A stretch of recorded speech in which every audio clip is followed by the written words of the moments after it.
Hey everyone, just going to do a quick video on how to invest in Pokemon cards and what are the best things to look for when you're investing in a card.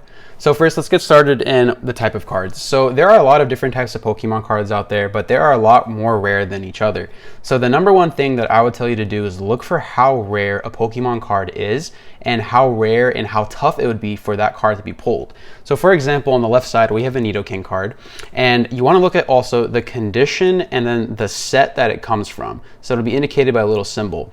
So for example, as you can see on screen, the rarity of this card in this grade is indicated by how low the population is.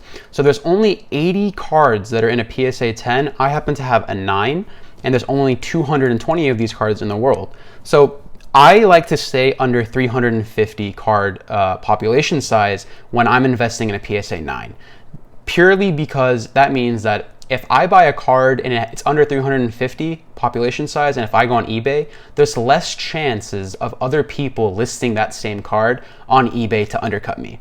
That's the main thing I look at. And then also I consider how rare is this card to get, and also how easy is it going to be for people to access in the future? What are the chances of this card becoming more available to the public? So the way of checking this is, so I know the set of this card, it says right here Aquapolis and PSA. So I'll go on eBay and I'll look up Aquapolis booster boxes. So on the screen here, you can see that this is the booster box that this card comes from. And you can see that it's $33,000 to buy. Now, not a lot of people can afford that price point. Okay, and even if they can afford that price point, a lot of people aren't going to be opening up that sealed product because that ROI, the return on investment, is not there. The chances of pulling rare cards that would make up for that price point you paid for is very low. That you're gambling at that point, right?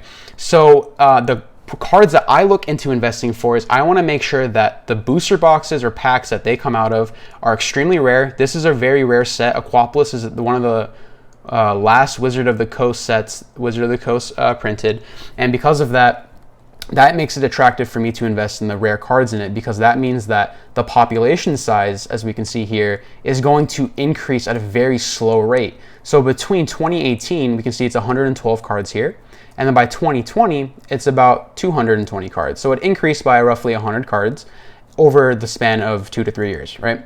So that means that this card isn't going to blow up in population size. There's not going to be too many of these cards coming onto the market over the next few years, and that the price points will be steadily increasing, as we can see here. So between 2017 and 2020, we can see a very large increase in the price points. And right here, this happens to be the Pokemon boom where everyone started investing. But still, this shows that because of how rare this card is, it's in high demand. So we can see from between the boom, the card was selling at $220, and roughly around this time, it's around $800 to $1,000 depending on the last PSA sales on eBay. So this isn't the most up-to-date chart, but it gives you a really strong idea of what is going on, because I have seen cards for this price actually increase. So now we can look at this card on the left. Well, I told you that I like to stay under 300, or on the right, sorry. I told you I like to stay under 350 population size.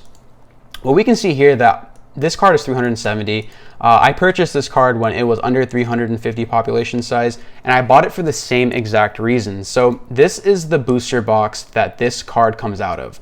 Now, this card is so rare that just because the population size is a bit larger than the Nidoking, for example, it doesn't really matter, because the chances of pulling this card are so low, you're not even guaranteed one of them in this booster box. This is a first edition booster box for $35,000. Again, not a lot of people have that much money to spend on just opening packs of old Pokemon cards. It's unpractical, unless you're if you're an investor with a large capital to be spent on, then go for it, right? But you're not going to be opening up these cards just for recreational use. You're going to probably be recording them, showing them on YouTube, and hopefully making money in return from the video ads and other people donating and whatnot.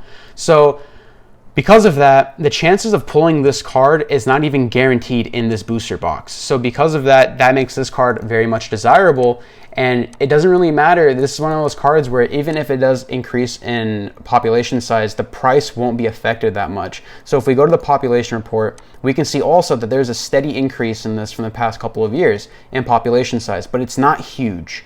And then if we look at the price point, we can see that from November it was at $1,500, and it dropped to 500, that is right there an indicator of people undercutting each other because of how big that price point is, but also because of the fact that some people just don't really value the card. They got it, they want to flip it, whatever it may be, but this card holds value. It can increase just because of the rarity. That is the main thing you want to look at. You want to look at the set that it comes from, how much the booster boxes and packs sell for individually, and then see how rare pulling the card actually is.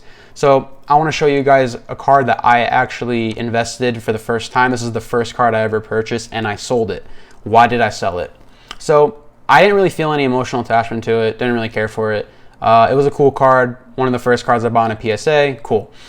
Why did I sell it? Well, look at this PSA. Look how many of them in a PSA 9. There are 712 of these babies out in the market. That is a lot. So if I go on eBay right now, if I type this exact string right here, this name, into the eBay search bar, I will find so many in a PSA 9 that it's not even funny. People will be undercutting each other like crazy. And so when I saw this, I realized that I should sell at the top of the Pokemon boom. And I did. And I doubled my money in a very short amount of time. And I did that because the population report you can see here is so much steeper than it is versus the other two cards that I just shown. That's because the Fossil 1999 first edition packs, even though they are rare, they are old Pokemon cards, they're not as rare as these two cards, for example, these two right here, right? Because these packs these booster boxes happen to be extremely rare. There were some of the later printings of Wizards of the Coast, and then later on, if you know the history of Pokemon cards, Pokemon stopped dealing with Wizards of the Coast and they started printing out their own cards themselves. So just because of that supply and demand aspect of things, that makes people want to invest in Pokemon cards more. So one of the things that I would tell you guys to invest in, go for PSA 9 or 10s higher if you want long-term investments. I would also search for that first edition stamp right there and understand the sets that you're purchasing from. So the E-Series sets, you'll find the set ID right here. In the regular ones, regular format Pokemon cards, you can find the set right here, and it also tells you in the PSA slabs what sets these cards come from. So because of that, just make sure you go on eBay, look at the search prices and see the price points of these cards, what they've been selling for. You can use this awesome website right here. It shows you all of these sets of, look at all these Pokemon sets right here. Every card that you can think of, it's on there. It shows you the price points and what they've sold for.